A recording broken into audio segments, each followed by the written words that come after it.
Assalamu alaikum YouTube көрчүлөр, кандайсыздар? Кутман күнүңүздөр менен. Азыр Талас областы Манас району Покровкада туугандар. Ушул жер сатка чыгып атат, 30 сотик. Жүгөр тегилип турган жер. Сиздер көрүп тургандай, мына жакшы эле болуп тур жүгөр. Анан жерде жакшы экен.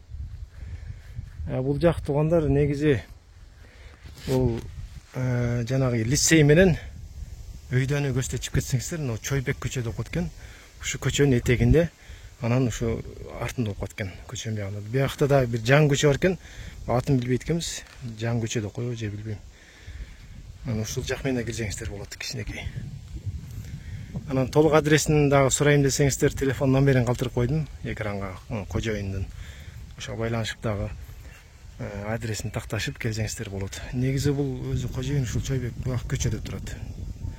Жолдун жээгинде. Анан ушул жакка алып келип көрсөтүп берет. Кызыл кетеби бар даяр. Ушу 30 сотик сатка чыгып атат. Баазы 500 миң сом сурап атат. Анан дагы ошол чалып дагы билип, баазын сүйлөшсөңүздөр болот. Баазын келишип.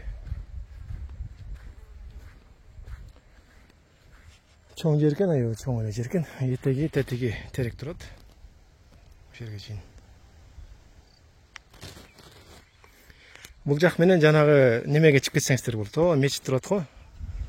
Умар мечити деген жаңы салынды го. Байсаны көчтө кетип аткан. Ошол жакка чыгып кетсеңиздер болот.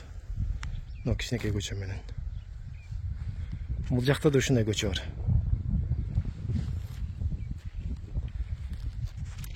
Ошол экранда номерге байланышкыла, ушул жерди алып калганга аракет кылыңыздар. Жакшы эле жер экен.